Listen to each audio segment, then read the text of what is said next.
मैं आपसे एक छोटा सा क्वेश्चन पूछती हूँ। बताओ, अंग्रेजों को भगाने के लिए हमारे यहाँ क्या चला? National movement, right? देखो, 1885 में जब कांग्रेस बनी तो एक तरीके से हमारे यहाँ नेशनल मूवमेंट में स्पीड सी आ गई।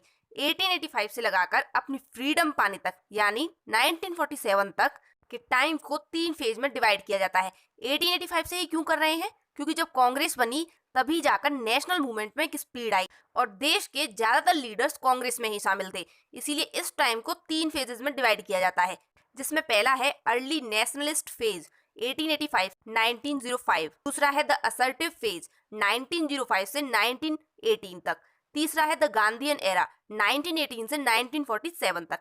आज के वीडियो में हम अर्ली नेशनलिस्ट के बारे में पढ़ेंगे। हम जानेंगे कि इनके क्या प्रोग्राम्स थे, क्या अचीवमेंट्स थे। तो शुरुआत करते हैं इनके जनरल इंट्रोडक्शन से। देखो, 1885 से 1905 में कांग्रेस के भीतर अर्ली नेशनलिस्ट डोमिनेट करते थे। ये बहुत पॉपुलर लोग थे। इनमें से ज्यादातर इंग्लैंड में पढ़े थे और इन लोगों में लॉयर्स, बैरिस्टर्स, टीचर्स, ऑफिशियल्स यानी अधिकारी ऐसे ऐसे बड़े बड़े पदों पर बैठे थे। एक तरीके से बोला जाए तो ये एक उच्च तबका था जो कि ग्राउंड रियलिटी से ज्यादा इंट्रोड्यूस नहीं था।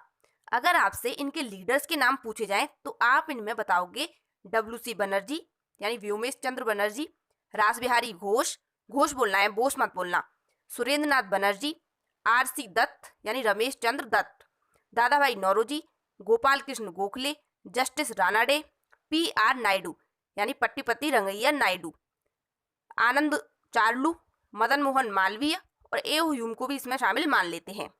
ये तो हुआ इंट्रो। इंट्रो के बाद हम ये जानते हैं कि इनके क्या बिलीफ्स थे, यानी ये किन बातों को मानते थे। पहली बात तो ये कि इनका मानना था कि अंग्रेज तो देवता लोग हैं, मतलब वे जस्टिस करते हैं और इंडियंस के खिलाफ गलत हथकंडे नहीं अपनाते हैं, यानी सारी चीजें सही सही करते हैं। दूसरा इनका ये मानना था कि ब्रिटिशर्स इंडियंस को होम रूल दे देंगे। तीसरा ये लोग मानते थे कि जब ये ब्रिटिशर्स आए तो हमारी सोसाइटी में कई सारी बुराइयां थी, जैसे सती प्रथा थी, मतलब जिसमें औरतों को उनके पति की डेथ के बाद उनकी डेड बॉडी के साथ ही जिंदा जला देते थे। ऐसी प्रथा को भी इन्होंने खत्म किया। चाइल्ड मैरिज जैसी प्रथाओं को खत्म किया। फीमेल इन्फेंटिसाइड, जिसमें लड़की को जन्म ही नहीं लेने दिया जाता था, जन्म से पहले ही उसको मार दिया जाता था, इसको भी इन्होंने खत्म किया। और लड़का और लड़की की शादी में वैलिड एज को इंक्रीज करके भी अच्छा काम किया। तो इनका मानना था कि इन्होंने कुछ अच्छे अच्छे काम भी किए। चौथा ये मानते थे कि कॉन्स्टिट्यूशनल और पीसफुल तरीके से पिटिशन लगाकर, लेटर लिखकर, ऐसे तरीकों से आंदोलन करो। टोटल ऑल कहें तो ये मानते थे कि पीसफुल तरीके से काम करो, मतलब शांति बनी रहनी चाहिए। अब हम जानते हैं कि इन लोगों ने ब्रिटिशर्स के सामने क्या डिमांड्स रखी। सबसे पहली थी कॉन्स्टिट्यूशनल रिफॉर्म्स की डिमांड। अर्ली नेशनलिस्ट ने एक स्लोगन दिया, नो टैक्सेशन विदाउट रिप्रेजेंटेशन, मतलब हम तब तक तुम्हें टैक्स नहीं देंगे जब तक आप लोग गवर्नमेंट में हमें रिप्रेजेंटेशन नहीं देते। दूसरा ये इन्होंने बोला कि वायसराय या गवर्नर जनरल की एग्जीक्यूटिव काउंसिल में हमें रिप्रेजेंटेशन दिया जाए। देखो, आप लोग वायसराय और गवर्नर जनरल को लेकर काफी कंफ्यूज रहते होंगे कि कब हम गवर्नर जनरल बोलें, कब वायसराय बोलें। तो देखो, 1857 के बाद 1858 में एक एक्ट आया जिसमें यह कहा गया कि गवर्नर जनरल जब ब्रिटिश प्रोविंस यानी ब्रिटिश प्रांतों से डील करेगा तब उसको गवर्नर जनरल बोला जाएगा, और जब वो प्रिंसली स्टेट्स यानी राजाओं के साथ डील करेगा तो उसको वायसरॉय बोला जाएगा। तो वायसरॉय और गवर्नर जनरल एक ही इंसान होता था, मतलब शक्तिमान और गंगाधर एक ही इंसान था। और तीसरा, इन्होंने 20वीं सेंचुरी की शुरुआत में सेल्फ गवर्नमेंट यानी स्वराज की मांग की, लेकिन इनका स्वराज थोड़ा अलग था। ये स्वराज तो चाहते थे लेकिन उसको ब्रिटिश एम्पायर के अंदर ही चाहते थे, जैसे कनाडा और ऑस्ट्रेलिया के लिए किया गया था। मतलब ये हेड तो अंग्रेजों को ही बनाकर रखना चाहते थे और खुद उनके नीचे उनके अंडर रहकर रूल करना चाहते थे। दूसरा, इन्होंने इकोनॉमिक रिफॉर्म्स की डिमांड रखी, जिसमें इन्होंने कहा लैंड रिवेन्यूज को कम किया जाए और जमींदारों की बेतुकी मांगों और उनके अत्याचारों से फार्मर्स को प्रोटेक्शन दिया जाए। इन्होंने देखा जमींदार किसानों से ज्यादा पैसा लूटते थे, इससे किसानों को बचाना काफी जरूरी था। इन्होंने कहा कि आप अंग्रेज लोग आर्मी पर बहुत खर्चा करते हो और आर्मी पर होने वाले एक्सपेंडिचर को रिड्यूस करना चाहिए और उससे पैसा बचाकर जरूरतमंद लोगों की हेल्प करनी चाहिए। इन्होंने कहा कि हमारे देश में बार बार जो अकाल पड़ते हैं उनके कारणों का पता लगाना चाहिए और बढ़ती हुई गरीबी के रीजंस का भी पता लगाया जाना चाहिए। इंडियंस को बैंकिंग, हेल्थ, मेडिकल और सिंचाई की फैसिलिटीज दी जानी चाहिए। साथ ही इन्होंने कहा कि हमारे यहाँ की इंडस्ट्रीज के वेलफेयर के लिए अंग्रेजों को काम करना चाहिए, ताकि हमारे यहाँ के लोग इकोनॉमिकली स्ट्रांग हो सकें। और ऐसा वो कैसे करेंगे? तो उन्होंने कहा कि जो भी सामान इंपोर्ट होकर बाहर से आता है उस पर हैवी ट्रेड ड्यूटीज लगानी चाहिए। इससे क्या होगा कि जो बाहर से सामान आएगा वो थोड़ा महंगा हो जाएगा और हमारे यहाँ का सामान उसके कंपैरिजन में थोड़ा सस्ता रहेगा, तो लोग हमारे यहाँ का सामान खरीदेंगे। इससे हमारे यहाँ के प्रोडक्ट्स को फायदा होगा। और इन्होंने ये भी कहा कि शुगर पर लगने वाली ड्यूटीज को और सॉल्ट टैक्स यानी नमक पर लगने वाले टैक्स को हटाया जाए।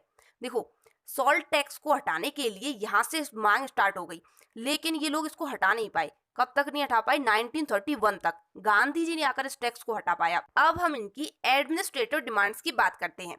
इसमें इन्होंने कहा कि सिविल सर्विस एग्जाम को इंग्लैंड के साथ साथ इंडिया में भी करवाया जाए, ताकि हमारे इंडियंस लोग इस एग्जाम में बैठ सकें। इसमें दूसरी डिमांड समझने से पहले एक कंडीशन समझो। देखो, उस वक्त क्या था कि एग्जीक्यूटिव यानी लॉज को लागू करने वाली पावर और जुडिशियल पावर मिली जुली थी, मतलब कानून लागू कर रहा था वो ही गलती होने पर पनिश भी कर रहा था। इसमें लोगों के साथ जस्टिस नहीं हो पा रहा था। आप देखो, ऐसे मानो जैसे मान लीजिए आपका क्लास का मॉनिटर है, उसको टीचर ने बोला कि तुम्हें पूरी क्लास का ध्यान रखना है। इसी बीच हुआ क्या कि आपकी लड़ाई हो गई उसके साथ और आप में उसने 2 थप्पड़ लगा दिए। आप रोते हुए टीचर के पास पहुंचे, आपने कहा कि इसने मुझ में 2 थप्पड़ लगाए। अब वो टीचर आपसे या फिर क्लास के अदर लोगों से पूछने के बजाय उसी से पूछे, क्या तुमने मारा इसको? तो वो बोलेगा कि नहीं, मैंने तो नहीं मारा, और आप ही को पनिश कर दिया जाए। अब बताओ, इसमें आपके साथ जस्टिस हुआ? मतलब जस्टिस कब होता? तभी तो ना, जब किसी और से पूछते, लेकिन किसी और से तो पूछा ही नहीं गया। तो ऐसी ही कुछ सिचुएशन उस टाइम पर थी। लोगों को काफी परेशानी हो रही थी। तब इन लोगों ने बोला कि एग्जीक्यूटिव और जुडिशियल पावर्स जो हैं उनको अलग अलग बॉडीज को दो, ताकि लोगों को प्रोटेक्शन मिल सके और लोगों के साथ जस्टिस हो सके। तीसरा, इन्होंने कहा कि हमारी लोकल म्यूनिसिपल बॉडीज को कुछ पावर्स दी जाएं। इन पर अधिकारी लोगों का ज्यादा कंट्रोल ना रहे। जैसे आज हम देखते हैं कि नगरपालिका वालों को काफी पावर होती है कि नहीं? तो ऐसी पावर वो उस वक्त भी चाहते थे। चौथा, इन्होंने आर्म्स एक्ट और लाइसेंस एक्ट को खत्म करने की कही, क्योंकि इसमें क्या होता था कि इंडियंस को हथियार रखने के लिए लाइसेंस लेना पड़ता था, जबकि ब्रिटिशर्स बिना लाइसेंस के भी हथियार रख पाते थे। और पांचवी, इसमें ये मांग की कि इंडियन पॉपुलेशन तक प्राइमरी एजुकेशन को तो पहुंचाया जाना चाहिए। अब हम इनके सिविल राइट्स के डिफेंस से रिलेटेड कुछ मांग को देखते हैं। इसमें इन्होंने कहा कि ब्रिटिशर्स हमारे इंडियंस को और हमारी प्रेस को खुलकर बोलने का फ्रीडम दे। दूसरा, इन्होंने कहा कि प्रिवेंटिव डिटेंशन एक्ट को हटाया जाए, जिसमें किसी को भी सिर्फ शक के बेस पर उठा लिया जाता था। और तीसरा, इन्होंने कहा कि इंडियंस को एकजुट होकर उनके खुद के एसोसिएशन बनाने की परमिशन दी जाए।